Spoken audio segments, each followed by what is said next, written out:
विद्यार्थी मित्रांनो, मागच्या तासिकेला म्हणजे मागच्या व्हिडिओला आपण अ, अभ्यास पुस्तिका उत्कर्ष वाटा या पुस्तकातील बीज माता राईबाई पोपेरे यांच्या पाठाचे अभिवाचन ऐकले. मी प्राध्यापिका माधुरी हरिभाऊ गवळी, विभाग मराठी. आता पुढच्या तासिकेला म्हणजे ह्या व्हिडिओमध्ये आपण बीज माता राईबाई पोपेरे यांच्या पाठाचे विश्लेषण अनुभवणार आहोत. शाळेची पायरी चढण्याचे भाग्य सगळ्यांनाच लाभते असे मुळीच नाहीत. अलीकडे शिक्षणाच्या वाटासुद्धा सोप्या बनलेल्या आहेत, पण आधीच्या पिढीतील अनेकांना शाळेत जाण्याची संधीच मिळाली नव्हती. याची कारणेसुद्धा वेगवेगळी होती.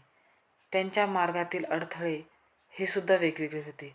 म्हणून शिक्षण न मिळालेले सगळेच लोक हे अशिक्षित होते असे मुळीच म्हणता येत नाहीत. फार तर त्यांना निरक्षर म्हणता येईल. निरक्षर असूनही समाजाच्या जडणघडणीत अनेकांनी हातभार लावलेला आहे. त्यांचा दूरदृष्टिकोनही वेगळाच होता. अशाच राहीबाई सोमा पोपेरे एक अहमदनगर जिल्ह्यातील कोंभळाणे तालुका अकोला गावातील राहीबाई पोपेरे यांचे नाव आज महाराष्ट्रात नाही तर देशात विदेशातसुद्धा प्रसिद्ध झालेले आहेत. राहीबाईंनी शिकण्याचाच प्रयत्न केला नाही असे नाही, सही करता येण्यापुरता तरी शिकावं अशी त्यांची इच्छा होती. म्हणून रात्रशाळेत त्या दाखल झाल्या होत्या. रात्रशाळेतील 3 रात्री त्या शिकल्या. पण याच रात्रशाळेत शिकवायला येणाऱ्या शिक्षकांना 4थ्या रात्री रस्त्यात म्हणजेच वाटेत वाघ दिसला.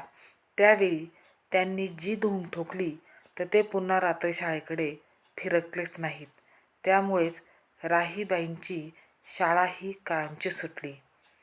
राहीबाईंना शाळेत जाण्याचे भाग्य लाभले नाही, परंतु निसर्गाच्या शाळेत त्या मन लावून शिकल्या. निसर्गाशी समरस झाले की निसर्गसुद्धा भरभरून देत असतो. लहानपणापासूनच या राहीबाईंना शेतीची आवड होती. त्यांची ही आवड छंदात रूपांतरित झाली आणि त्यातूनच ती साकारली. एखाद्या ध्येयवादी व्यक्तीच्या हातून कोणतेही महत्त्वाचे काम निर्माण होत असते तेव्हा त्यामागे काहीतरी पार्श्वभूमी असते. राहीबाई पोपेरे यांच्या आयुष्याला वळण मिळायला अशीच एक घटना कारणीभूत ठरली. ती म्हणजे राहीबाई यांच्यासह घरात एकूण 8 भावंड होते. त्यात राहीबाईंचा 5वा नंबर. त्यात 7 वर्षाच्या असतानाच त्यांच्या आईचे निधन झाले. वडिलांची परिस्थिती तशी बेताचीच होती. म्हणजे 4-5 एकर शेती होती, पण सगळी ती कोरडवाहूच. घरच्यांना खाण्यापुरते उत्पन्न व्हायचे. त्यात आदिवासी भाग असल्यामुळे मुलींची लग्न तिथे लवकर होत होती. म्हणजे तिथली ती प्रथाच होती. राहीबाईंची 12व्या वर्षीच लग्न झाले. गावातल्या गावात त्यांचे सासर होते. सासरी शेती थोडी जास्त असली तरी ती कोरडवाहूच होती. काही वर्षापूर्वी राहीबाईंचा लाडका नातू सतत आजारी पडू लागला. त्याची काळजी राहीबाईंना लागली व प्रश्न पडला, आमच्या वेळी तर कोणी इतकं आजारी पडत नव्हतं. मग आता काय कारण असू शकेल? आधी त्या शेतात फारसं लक्ष घालत नव्हत्या. त्यांची मुलंच शेती बघत होती. पण राहीबाईंनी घरात आणि शेतातही स्वतः लक्ष घालायला सुरुवात केली. त्यांचे वडील नेहमी म्हणायचे, जुनं ते सोनं.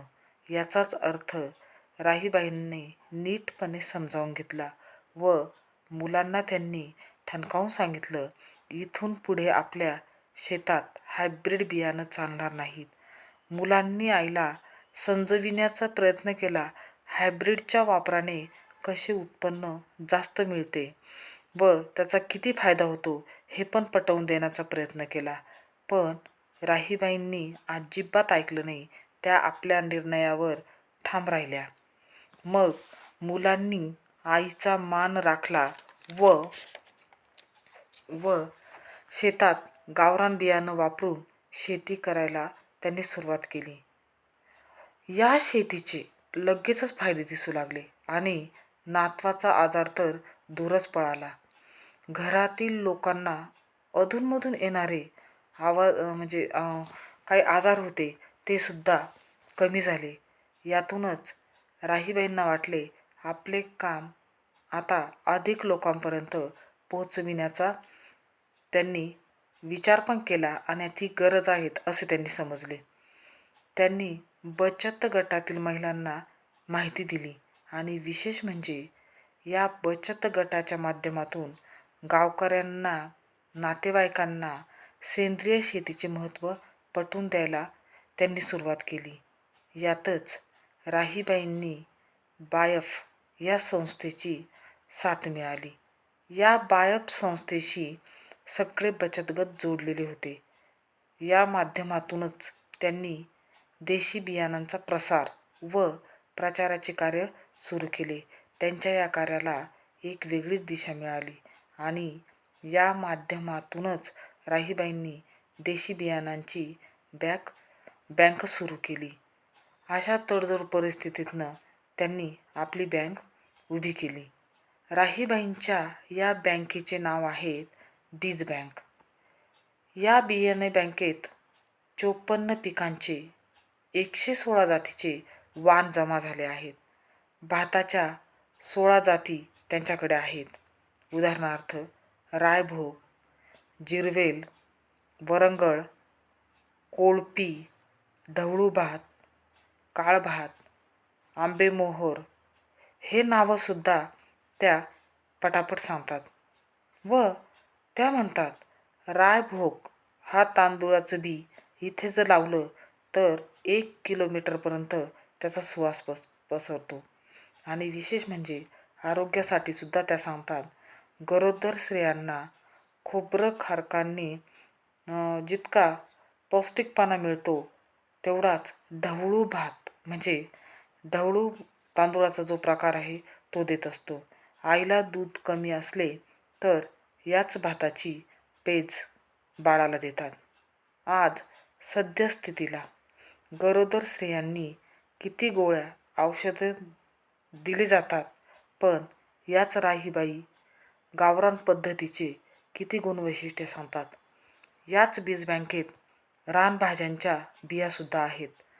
म्हणजे उदाहरणार्थ चाई, माठ, तांदुळका, चंदनबटवा, पालक या रानभाज्यांबद्दल बोलताना त्या म्हणतात आम्ही जुने लोक या रानभाज्या नुसत्याच उकडून खायचो आणि आत्ताची पिढी तर तेलात परतवून खाते तरी त्यांच्यामध्ये काहीच ताकद नाही. हे अगदी खरं आहे. राहीबाई बियाणांची चांगली काळजी घेताना दिसतात. बियाणे चांगली वाळवून घेणे, त्या बियाणांना राख लावणे व हे बियाणे कणगीत म्हणजे छोट्याशा माठात भरून ठेवणे अशी बियाणांची काळजी घेतल्यामुळे हे बियाणं 3 वर्ष तरी आरामामध्ये टिकतात. राहीबाईंनी कळसुबाई शिखराच्या परिसरातील जैवविविधता त्यांनीच जतन केली आहे. त्यासाठी कळसुबाई परिसर बियाणे संवर्धन समिती स्थापन केली. या समितीमार्फत त्यांनी भात, भाजीपाला पिकाच्या विविध जातींचे गावरान बियाणांचे जतन केलेले आहेत. पर्यावरणाच्या दृष्टीने हे किती महत्त्वाचे आहेत. हे सगळं काम सुरळीत चालले असे नाहीत. सुरुवातीच्या काळात याच राहीबाईंना अनेकांनी वेड्यात काढले.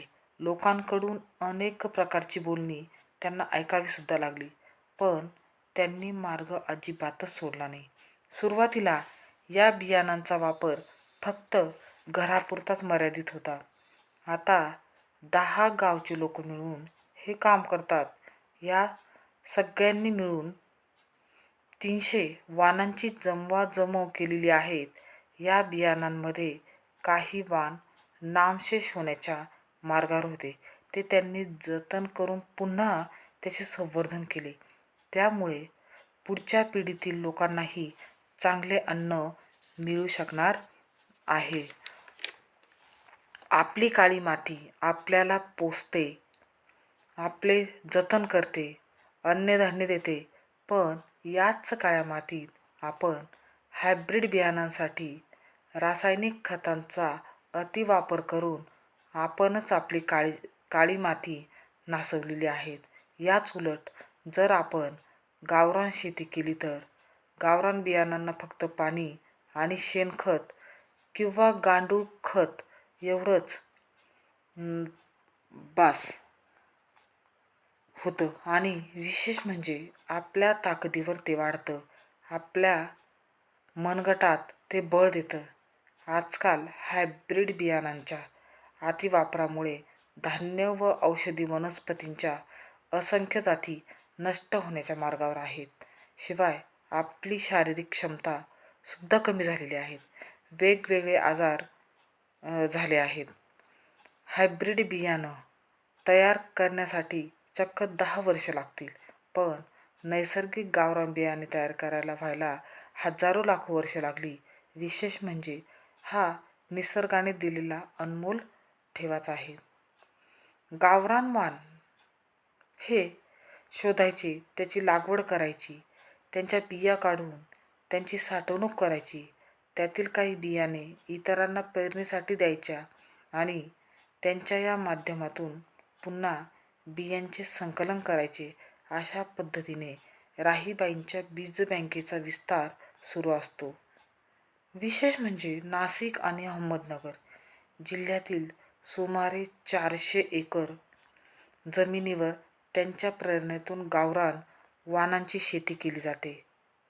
राहीबाईंचे बियाणे राज्यात अनेक जिल्ह्यात आणि परराज्यातही पोहोचले आहेत. सध्या 3000 महिलांसोबत त्या काम करतात. त्यांना ठिकठिकाणाहून व्याख्याने, प्रशिक्षणासाठी निमंत्रणं येतात. हायब्रिड बियाणांच्या काळात गावरान बियाणे कसे टिकवायचे याची राहीबाई भरभरून माहिती देतात आणि त्या जर बोलायला लागल्या की त्यांच्या तोंडातून माहितीचा धबधबाच वाहत असतो. अशा या निरक्षर राहीबाई यांनी कसं बियाणांचं जतन केलं, या बियाणांचा घरात वापर करून आजार पळवले आणि फक्त घरापुरताच न वापर करता त्यांनी अक्षरशः नातेवाईक लोकांना याचं महत्त्व पटवून दिलं. अशा या राहीबाईंचं भेट एका कार्यक्रमात डॉक्टर रघुनाथ माशेलकर यांच्याशी झाली. तेव्हा त्यांचं ते काम बघून माशेलकर हे प्रभावित झाले आणि त्यांनी त्यांचा उल्लेख मदर ऑफ सीड असा केला. तेव्हापासून तर राहीबाईंना सगळेच बीजमाता म्हणून ओळखू लागले. आता डॉक्टर रघुनाथ माशेलकर हे राष्ट्रीय कीर्तीचे ज्येष्ठ शास्त्रज्ञ आहेत, म्हणून आपण त्यांचा पण थोडक्यात परिचय करून घेणे गरजेचं आहे असं मला वाटतं. अशा या शास्त्रज्ञाला राष्ट्रीय कीर्तीचे शास्त्रज्ञ म्हणून ओळखले जाते. ते म्हणतात, भारताला महासत्तेत आणण्यासाठी जर कशाची गरज असेल तर ती म्हणजे विज्ञान आणि तंत्रज्ञान यामध्ये आपण आघाडीवर राहिले पाहिजे याची. देशात ठिकठिकाणी असलेल्या राष्ट्रीय रासायनिक प्रयोगशाळा यांचे ते संचालक होते. इथे पण त्यांनी खूप मोठे नाव कमावले. याच डॉक्टर रघुनाथ माशेलकरांनी अवघ्या 5 ओळीत आपला समाज आणि आपली कुटुंब व्यवस्था कशी असावी हे सांगितले आहे. त्याला त्यांनी पंचशील असे नावसुद्धा दिलेले आहेत. आज डॉक्टर माशेलकर देशातल्या शास्त्रज्ञांच्या अग्रभागी जरी असले तरी त्यांचे लहानपण हे अतिशय गरिबीत गेले. त्यांचे वडील लहानपणीच वारले होते. आईने त्यांचा सांभाळ केला.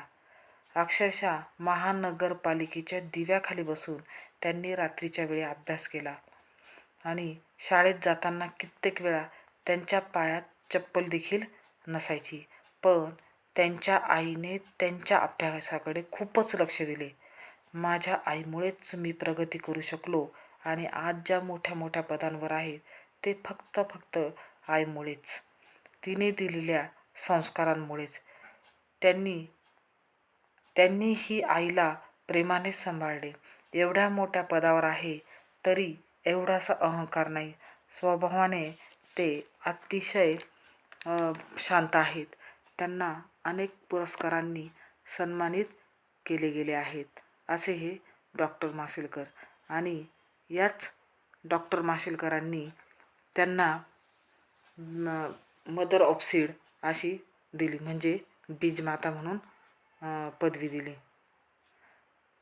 राहीबाईंची परिस्थिती बेताची असल्याने त्यांची बीज बँक जुन्या घरात, म्हणजे छोट्याशा जागेतच आहेत. तेव्हा महाराष्ट्राचे महसूल मंत्री चंद्रकांत पाटील यांनी बीज बँकेसाठी नव्या इमारतीची घोषणा केली व ती प्रत्यक्षातही आली. अशा या होतकरू कर्तबगार राहीबाईंना पुरस्कारसुद्धा मिळालेले आहेत. महाराष्ट्र सरकारच्या कृषी विभागाच्या आत्मा प्रकल्प अंतर्गत आदर्श शेतकरी पुरस्काराने त्यांना गौरविले आहेत व भारत सरकारच्या महिला आणि बालकल्याण विभागाच्या वतीने जागतिक महिला दिनी राहीबाईंना नारी शक्ती पुरस्कार देऊन गौरविण्यात आलेले आहेत. आणि 8 मार्च 2018 रोजी राष्ट्रपती भवनात राष्ट्रपती रामनाथ कोविंद यांच्या हस्ते हा पुरस्कार सोहळा झाला. शिवाय BBC या चॅनेलने त्यांच्या कार्याची दखल घेतली असून 2018 सालातील 100 प्रभावशाली महिलांमध्ये त्यांचा समावेश केलेला आहे. राहीबाई पोपेरे यांना स्वानुभवातूनच देशी बियाण्यांचे महत्त्व उमजले.